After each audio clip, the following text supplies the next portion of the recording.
everyone, my name is Nat Wilson from the Kingston Collective, and I'm super excited today to be speaking with Louise from Kidtown Melbourne. So thank you, Erica, for joining us today. Thank you. Thanks for having me here. Now, today we are jumping into talking about copywriting, which is something that you feel passionate about.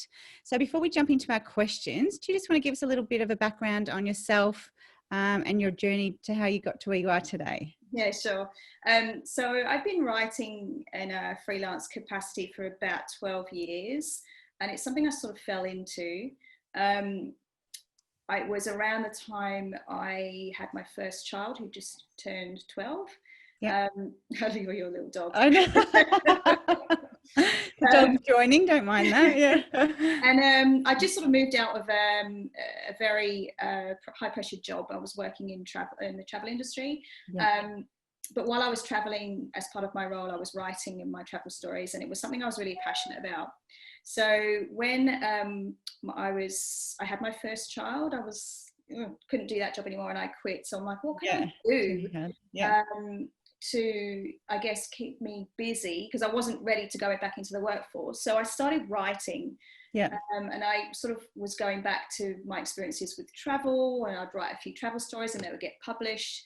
And then I sort of started to write about other areas of interest. It was at the time sort of fashion. And it sort of progressed into kids entertainment as my first child and then my second child grew up. So I was taking them to places around Melbourne and then writing about the experiences and sharing those experiences with others, which is what I still do now with the two boys. Yeah. So they're very lucky boys. Very lucky boys, although it's been a bit of a change recently with, not being able to go out and do all these things. Yeah, absolutely. So it's sort of a self-taught skill, I suppose, if you like. And I guess the question is whether it's, whether you naturally got the skill to write or whether you need to be taught. And I think it's a bit of both. So while I sort of naturally able to write, I've sort of been able to hone in on those skills with, just keep teaching myself, really, podcasts and videos and that sort of thing. But there is an art to writing in a certain way. Yeah. And copywriting is one, I guess, part of that. And I guess we can talk more about the ins and outs of copywriting. Yeah, perfect. So just before we touch on, Kidtown Melbourne is a website that goes through your experiences and different places that we as parents can take our children, which is a great, I've often looked on your website for some inspiration and things to take my girls. So it's a really great website and a resource tool for parents as well. That's good. That's what I wanted it to be. So so well done, Tick. You've done that. So let's jump into our questions. So speaking about copywriting, what is copywriting in its basic form? Just to break it down. So you've got different forms of writing. You've got some sort of forms of writing which is just sort of, I shouldn't say just, I never use the word just, but some writing is used to tell a story, and other writing might be used, say, for sort of, writing role plays or that kind of thing. So it's all different genres of writing. But copywriting is essentially a way of writing that persuades people to take action. So whether it means to click on that website, to buy that product, to call that number. So it's funny how when I talk about copywriting with other people and who haven't got a clue, and a lot of people are like, is it anything to do with copyright, like copyright laws? I'm like, no, it's nothing to do with copyright laws. It's very different. It's weird. It's a weird word, copyright. Yeah. I'm sure it was one of my sons that said to me, when you copywriting, are you copying other writing? And I'm like, no, it's not copying other writing. That's a good question though, because they look at it very literal. Yeah, I'm sorry, is it copying, you're just copying other people's writing? No, it's not. So it's sort of like, it's getting the reader to take action. And that's in any form of sort of marketing collateral. So it's not necessarily just on websites, it is on flyers, on, say, captions for videos, brochures, what else? Sort of ads, social media ads as well, e-newsletters. So it's writing it's essentially sort of sales writing. So it's getting people to do something with, To do something. what Yeah. you're persuading someone to do something. Yeah. Yeah. Okay. So that's a good breakdown of it. So then what, in your opinion, makes good and engaging copy? You know, getting that person to click the link or buy, or. Yeah, I think it's less is more when it comes to copywriting. So big chunky paragraphs is not going to work, especially today. We live in an attention span poor world, where people are sort of quick to scroll, and they're just like, they don't want to stop and read paragraphs, and it's like, oh, too much, move on to the next thing. So it has to be sort of short and sharp and to the point. Yeah. So yeah, cut back on the paragraphs and the big long sentences. People don't want to read that. Good copy doesn't have really big words either. It's pointless to have these, big complicated words. What else makes engaging copy? Storytelling is important. So you're thinking about why a person wants to buy that thing or take advantage of that service. It's like, what is that giving that reader? What's purpose is it? What's the story behind it? It's not just about the product. It's not just about the service. It's why it exists, but also how it's going to help that person. I think. Sorry, you're going to say something? No. Yeah. So I was going to say. So it almost needs to have an emotional aspect to it as well. Then, so it makes the reader want to do something with it. Right. Like to humanize it in a way. Yeah. I think humour plays a big role in copywriting too. Okay. Yeah. It makes people, if you can make people laugh, or at least grin, not necessarily laugh out loud, it resonates with people. And then that has more of an inclination for people to remember, and also to share with others, like share with their friends. Oh, check this out. This is so funny. Look what this brand said, or like this. This is a bit cheeky. Check this out, kind of, and then share it to others and talk about it. So that's also, I think that works. Obviously, it depends on the brand or the business, but I think that humor goes a long way when it comes to copywriting. That would be one of your sort of tips then, when someone is sitting down and thinking about what they're writing. So humor would be one tip. I think so. I mean, look, we've seen how memes work in that respect. Memes are just shared over and over again. Everyone loves a good meme. Yeah, they're relatable and they're funny. So they obviously, and that's essentially, it's kind of copywriting in a way. It's words that used in a funny way to make people go, oh, that's relatable. So definitely a relatable copy means a lot. I think, again, it's coming back to that. It's not about you, it's about them. So knowing your audience, that's really important. So, if you're talking to a team versus talking to a family or talking to retirees, it's a very different tone to what you're using. And again, the humor as well, going back to the humor, that's not going to work for a team than it would a retiree, say, for example. That's very different. Yes. So knowing your audience and knowing who you're talking to, knowing your product and what's its purpose, like what's its purpose for so it keeps saying reader, but the customer, so what's the purpose of that product for the customer? So you're thinking about all these things before even writing, sort of what it is you want to write. So outlining the benefits, so how this product or service is going to benefit others. I think another huge mistake that I see a lot of people do with their business and brands is not putting a call to action at the bottom of that. So it's not like, okay, you've said how amazing this product is or this service, but then nothing. What do they do with it? Yeah. What do they do with that bit of information?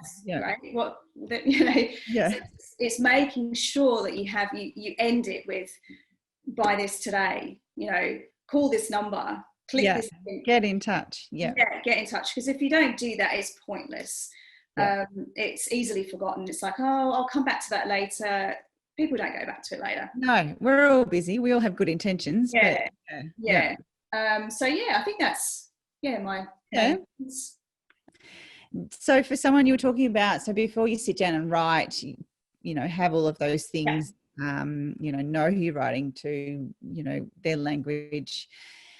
Writer's block, which is something I think everyone who writes copy experiences. Some days it comes quite easily. We've got those creative juices going, and then some days they're a bit harder. Have you got any tips for overcoming writer's block? Yeah, sure. I think, it happens to me too. And I'm just looking at a screen and I'm like, what am I doing here? Where are my words going to come from? Where do I even start? Yeah. Walk away from the screen. It's the biggest mistake, is just sitting there waiting and waiting for something to happen, because it won't. Yeah. Walking away from the screen. Look, I guess from my own experiences, I would go for a walk. I would listen to a podcast. I might even forget about it for completely all day. Just go, right, today's a write-off. It's not coming to me. I'm going to leave it today. And then I'll come back to it tomorrow and do something completely different. Watch a movie, watch my favourite Netflix, series, or I hear this again and again, and it happens to me too. Might not be the right time, but honestly, taking a shower. So many things, so much things come to me in the shower, and I know I've spoken to others who are the same. You get all these amazing ideas, and you get out of the shower and you think, what were they again? Yeah, and I know that there is a business owner that I know of, and she's got a waterproof notepad in her shower, because things come through the shower. I like that.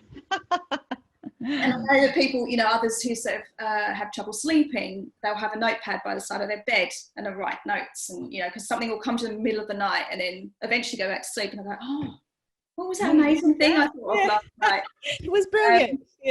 And also I think having a notepad at all times is good. I personally use my notes in my phone, so I'll be out somewhere and something might come to me, and I'll quickly put something in my notes.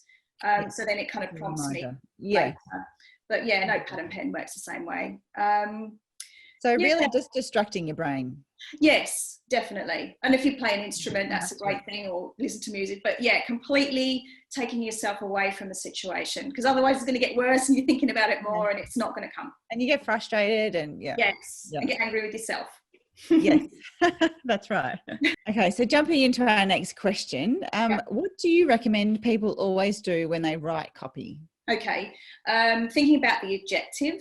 So are you writing with a purpose for someone to buy a product or go to an event, or what it might be? So you've got to think about, first and foremost, what's the objective of the reason why you're writing, and focus on that customer as well. So knowing your audience and focusing on, okay, how will this help that person that you're writing for, your customer? Like what's it going to do? Sort of coming back to the purpose of your product or service. And again, I guess we've talked about it already, but knowing your target audience is so important. There's so many different voices that people relate to, and that's in writing as well. It's quite hard sometimes to determine who that target audience is, especially if you're just starting out. But I find, like, the later you sort of later on in your business process, is actually easier. I actually like social media for that aspect, because you can determine your audience when you go into the analytics, and you can see, you could breaks down, like, okay, who are the people who are people who are like they are this age, they're this demographic. So that I actually quite like social media for that. It has a lot of negatives, but it can help you determine who your target audience is and where they are, for example, in the world, or is your product a worldwide product, or is it just for Melbourne? So again, that's another important aspect of writing copy, because if you're writing copy for just Melbourne people, you can really relate to things going on in Melbourne. Yeah, especially at the minute. Lockdowns and stuff are a perfect example of that. The rest of the country, they haven't got a clue what's going on, really. So it won't make as much sense to them. No, but we're feeling it, because we know we know what people are feeling, so we can tailor the copy around that. But then if you're writing just for Australia wide or worldwide, then that's going to be very different. they're not going to want to care about lockdowns and what have you. Really. No. It's about being stuck in your home. They're like, what? Yeah. What are you talking about? Yeah. So again, I think it all boils down to knowing your target audience, and knowing what your product or service will do to help your target audience. Yes. Yeah. Lovely. And so we're we've spoken about some tips and tricks, what to do if we have writer's block. Do you have a process that you follow when you're writing copy? So whether it be, a blog, a social media post, do you follow the same process each time? Usually, yeah. I mean, a blog post and copy is a little bit different, but I would always be sort of jotting down notes first. That's like the first and foremost in anything I'm writing, will be right. Okay, just jotting down notes of key things. You do dot points about what you're writing about. Yeah, exactly. Like sort of key points that I want to get across. Sort of the topic, the goals. What I'm trying to get people to do at the end of that. How it's helping. Most of the time, everyone's different, and it probably depends on the different projects as well. But I find that I write the copy first and then come up with a headline. Others might be reverse. I might go, oh, I've got this brilliant idea, and then I'll do the headline, and then everything will come up thereafter. Or write a heading and then a subheading and then another subheading and then work back. I personally find that a little bit trickier. I like to sort of just get it all out and then work sort of then cut back and put it all piece it together like the puzzle. I also think it's really important to not so much definitely not to copy the copy of a competitor, but I do think it's important to look at a competitor just to see how they're going about a certain project as well, a certain thing, what they're talking about in terms of like a product or service. So I think even before getting to the point where you're writing about your own, just have a quick look and see kind of what's going on out there. Because I mean, it's not always going to work with a competitor, but I think it's important just to get a gauge of kind of what other people are saying or doing in that respect. And the language they're using, I suppose. Yeah. If they're a competitor, they're likely to have the same target audience. And exactly. And but what works for them might not work for you and vice versa. But I still think it's really important just to see, what's going on out there and in your niche. And how they're doing it. Yeah. Now we're talking, so I mentioned the word blog and you said it was a little bit different. So I'm guessing one is about content writing and one is about copywriting. Yeah. Can you explain the difference between the two? Yeah. So content writing is really is more about building that brand awareness rather than converting it to sales. So long blog posts, for example, it might be sort of building up your expertise in that area. It's giving information rather than getting people to go forward and buy something so content writing is a lot more about sort of those long blog posts that you might see. Also social media copy to some extent, because you've got copy which is probably like sales copy is more for the social media ads. There is a crossover, but I do find that there is a lot of just sort of content storytelling in social media content. So that sort of thing is I do think that's a bit of a crossover, but content is more sort of the blog post. And also, say, for example, like an about page on a website, it's not really going buy or do, you must do this or click here, telling you why this brand or business exists and the people behind it. So that's more content.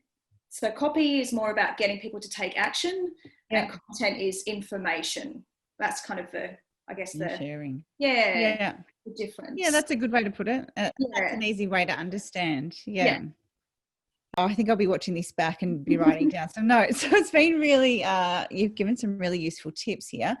Is there anything else you'd like to add to what we've covered off today in terms of, writing, doing your copywriting and, expressing yourself in that way? Yeah, I think if anyone is sort of thinking about writing copy themselves, and don't really have a budget for it, because it can be quite a costly thing to do, to outsource copywriting.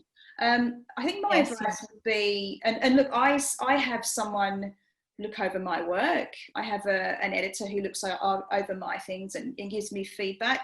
But if you've got someone you can like run your copy, you know, through, or your content is so good, just to be able to sort of have fresh eyes, because there's nothing worse. You're looking at your copy and you're like, I think I've covered everything. I think it looks great. Yeah. But then you've missed a key point, or you just, and grammar and spelling, like as much as we think we've caught everything, there's always one that slips through and you're like, just that one little thing. And sometimes you read it over and over and you miss it. So I think having another pair of eyes to go over it is really useful. And whether it's a friend, whether it's your partner, you know, your dad. I've sent stuff to my dad before. Yeah, great. Before I had an editor, I always laugh because before I had a proper editor, I used to send stuff to dad all the time, and he'd be like giving me feedback. So just having another pair of eyes is really good, just to be able to bounce ideas again, and you know, just sort of, they'll come back with something completely different. And they might not be an expert in that field. It doesn't matter, because at the end of the day, you're not writing for another copywriter. You're not writing for another writer.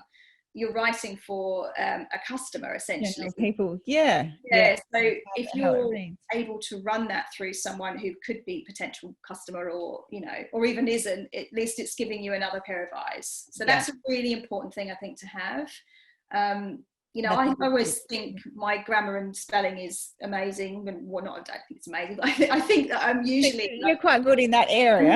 I'm good, but then I'll go over things and I'll see, I've like posted something on social media, I'm like, how did I miss that? Like, how did I miss, you know, like a spelling or whatever? And it's just like, it happens. We're all human. Like, and it's so easy. It's you know, and it is easy. And because you stare at things for so long. Yeah, you do, and you just, and sometimes you think you've nailed it, and it's like, oh, yeah, no, not quite. Another thing that I find, there's a really good free platform called Grammarly.com. I don't know if you've heard of it before. I've heard about that. Yeah, I've seen the ads. Free. And you basically copy and paste your words, your document, or whatever it is you need to be checked into that, and it will immediately highlight the areas that have, you know, the errors, if you like. Yeah, and it's really, and again, it picks up on things that you might not have seen. Some of it I find I think it's a little bit American. So from memory, it's sort of, sometimes it picks up on words that it might say, oh, well, you know, actually that is right. It's just American versus, you know, Australian or English, not Australian. Yeah. But it's very useful. You can, I think, get an upgrade, which I haven't done, but I think you can pay for an upgrade, which will give you even further advice, like in terms of, you know, structuring, you know, your paragraphs or sentences. But I find the free ones really useful. Yeah. If I've got no one else to quickly run over, you know, what I was going to, you know, put up on socials or something, you know, I could just do a quick, you know, go through Grammarly, and then it might pick up on a few things. So that's really useful. Grammarly.com. Yeah, right. Yeah, I've seen that advertised. I have thought about it, but I've never really looked into it. Yeah, it's useful. Yeah, perfect. Yeah, don't know if there's anything else. No, I think you've covered heaps. You've given lots of really valuable advice for anyone who's writing. You know, I mean, we all write different content and copy. Yes. Nearly every day, really. Whether it be our websites or our social media posts, emails even. I mean, that must be a form of, content and copy. Yes. Because your emails will have different. I personally think you've given some great advice today. So thank you. Oh, welcome. So if anyone wants to ask you any questions, get some advice on content or copywriting, what's the best place for people to get in touch with? Probably the best place is, you won't find sort of copywriting tips on Kidtown Melbourne, because that's all about, you know, sort of entertaining kids. But there's a contact form on there, though. You can just go to there and contact me via that way, or any of the socials, Kidtown Melbourne socials. You can drop me a message on there. Yeah, perfect. And while we've got you, just quickly, I should have said at the start that I didn't. Thank you very much for signing up to the Kingston Collective Business Directory as well. Obviously, that's where we're getting all of our great speakers from you know, there's a wealth of knowledge of business owners in there. So thank you very much. No worries. All right. Well, thank you, Erica. Thank you so much for you. joining us, and we'll look forward to chatting to you soon. Yeah, definitely. Thanks, Natalie. Okay.